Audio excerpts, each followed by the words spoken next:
मिर्जा गालिब की गजल का एक शेर है। वो लिखते हैं कि पहले आती थी हाले दिल पर हंसी, अब किसी बात पर नहीं आती। इसी गजल का आखिरी शेर है कि काबा किस मुंह से जाओगे गालिब, शर्म तुमको मगर नहीं आती। और शर्म तो गलगोटिया वालों को भी नहीं आती, क्योंकि शर्म आती तो राजधानी दिल्ली के भारत मंडपम में चल रहे एआई ग्लोबल समिट में इतनी बेशर्मी नहीं हुई होती कि जिस आयोजन का मकसद पूरी दुनिया में एआई के इर्द गिर्द चल रहे इनोवेशन पर बात करना हो, जिस आयोजन का मकसद आर्टिफिशियल इंटेलिजेंस के भविष्य पर बात करना हो, जिसका मकसद एआई के जरिए वर्तमान को बेहतर करना हो, उस आयोजन के 5 दिन बीतने के बाद भी चर्चा सिर्फ इस बात की हो रही है कि गलगोटिया वालों ने देश और विदेश में इस आयोजन को अपनी बेशर्मी की वजह से शर्मसार कर दिया है। नमस्कार, मैं हूं अविनाश और आप देख रहे हैं एबीपी लाइव।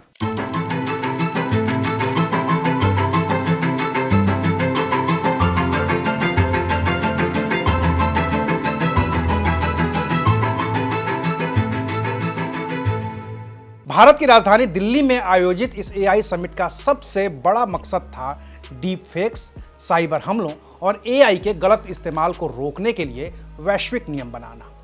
इस समिट के जरिए भारत की कोशिश दुनिया के सामने एक नज़ीर पेश करने की थी, ताकि दुनिया के ताकतवर देशों को भी इस बात का इल्हाम हो सके कि आर्टिफिशियल इंटेलिजेंस सिर्फ विकसित देशों की जागीर नहीं है और भारत भी इस एआई का एक बड़ा हिस्सेदार है। यही वजह थी कि इस समिट में ओपन एआई के सैम ऑल्टमैन, गूगल के सुंदर पिचाई, एनवीडिया के जेनसेन हुआंग जैसी बड़ी कंपनियों के प्रतिनिधियों के अलावा फ्रांस के राष्ट्रपति इमैनुअल मैक्रों और ब्राजील के राष्ट्रपति सहित 100 से अधिक देशों के प्रतिनिधि शामिल हुए।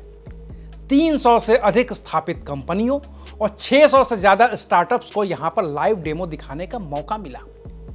लेकिन इस पूरे आयोजन में चर्चा किस बात की हुई? गलगोटिया की करतूत की।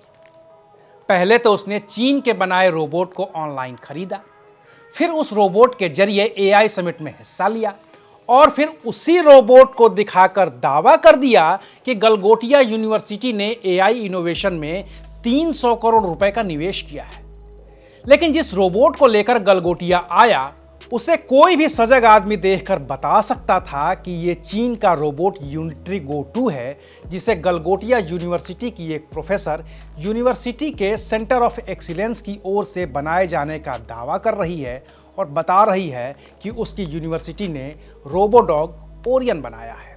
यूनिवर्सिटी का यह फर्जीवाड़ा अगर भारत तक ही सीमित रहता तो शायद इतनी छीछालेदर नहीं होती।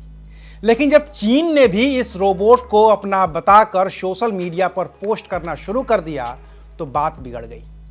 गलगोटिया की थू-थू होने लगी तो अपनी गलती मानने के बजाय यूनिवर्सिटी ने उस पर लीपापोती शुरू कर दी। हमने कभी क्लेम नहीं किया कि हमने इसको मैन्युफैक्चर किया, हमने कहीं उसका लोगो भी हाइड करने की कोशिश नहीं करी।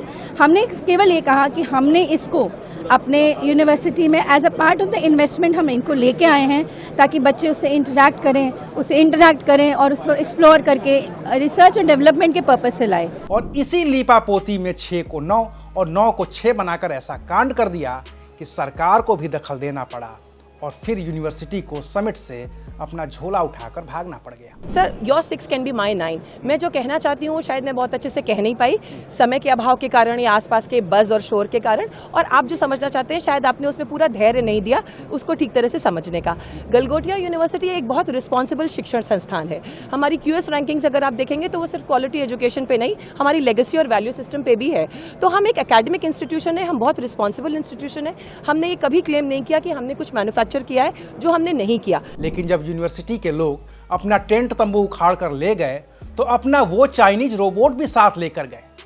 लेकिन असल में यूनिवर्सिटी के सेंटर ऑफ एक्सीलेंस की ओर से जो अनूठा प्रोडक्ट बनाया गया था उसे वो उसी समिट में ही छोड़कर चले गए, क्योंकि उनका बनाया प्रोडक्ट एक ड्रोन था जिसे किसी भी स्कूल के 5वीं क्लास में पढ़ने वाला स्टूडेंट भी उस सेंटर ऑफ एक्सीलेंस से बेहतर बना सकता था। यकीन न हो तो गलगोटिया का बनाया हुआ ओरिजिनल प्रोडक्ट भी देख लीजिए। इस ओरिजिनल प्रोडक्ट के सामने आने के बाद यूनिवर्सिटी की बची खुची रेप्यूटेशन भी खत्म हो गई। चारों तरफ थू-थू होता देखकर यूनिवर्सिटी ने सफाई जारी की और पूरा ठीकरा उस प्रोफेसर के मत्थे मढ़ दिया जिनके नेतृत्व में एआई समिट में गलगोटिया ने अपना स्टॉल लगा रखा था। बचाव में यूनिवर्सिटी ने प्रोफेसर को नासमझ तक करार दे दिया और कह दिया कि वो मीडिया में बाइट देने के लिए अधिकृत नहीं थी। तो सवाल यह है कि फिर अधिकृत कौन था? और जो अधिकृत था, जो इस प्रोडक्ट के बारे में सवाल पूछने पर बता सकता था, वो कहां था?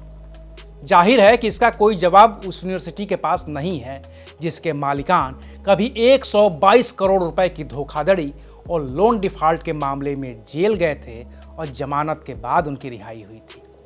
हालांकि इतने बड़े फ्रॉड के बाद 2-4 लाख रुपए का चीनी रोबोट लाकर और उसे अपना बताकर वाहवाही लूटना तो गलगोटिया के लिए छोटी सी ही बात है, क्योंकि गलगोटिया और उसके मालिकान से जितने भी सवाल पूछे गए हैं वो या तो मीडिया ने पूछे हैं या फिर सोशल मीडिया ने।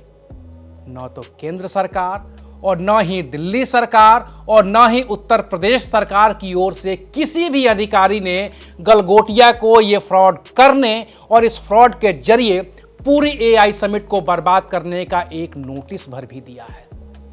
क्योंकि अगर कोई सरकारी नोटिस जाएगा तो सवाल सरकारी प्रतिनिधियों से भी तो होगा कि आखिर किस अधिकारी ने गलगोटिया की कौन सी उपलब्धि या कौन सा इनोवेशन देखकर उसे उस एआई समिट में इतना बड़ा स्टॉल अलॉट किया था। आखिर किसकी देखरेख में उस चाइनीज रोबोट को गलगोटिया का अपना बनाया रोबोट बताने के बाद उस समिट में एंट्री दी गई थी? आखिर वो कौन था जिसने बिना कुछ जांचे परखे दूसरे के प्रोडक्ट को अपना बताने वाले फ्रॉड गलगोटिया के लिए एआई समिट के दरवाजे खोल दिए थे? आखिर भारत की इस एआई समिट की हुई ग्लोबल बेइज्जती का जिम्मेदार कौन है जिसकी अभी तक शिनाख्त नहीं हो सकी है? जाहिर है कि इसका जवाब नहीं मिलेगा, क्योंकि एआई समिट में हुई इस इंटरनेशनल बेइज्जती की जितनी जिम्मेदार ये गलगोटिया यूनिवर्सिटी है, सरकार भी उस बेइज्जती में बराबरी की भागीदार है। वरना गलगोटिया की तरह के ड्रोन तो हमारे आपके बच्चों ने भी खेल खेल में बना ही लिए हैं। अगर यही एआई इनोवेशन है तो फिर हमारे आपके बच्चों को भी उस एआई समिट में एक स्टॉल तो मिलना चाहिए ही, जहां वो भी अपनी प्रतिभा दिखा सकें। शुक्रिया, आप देख रहे थे एबीपी लाइव।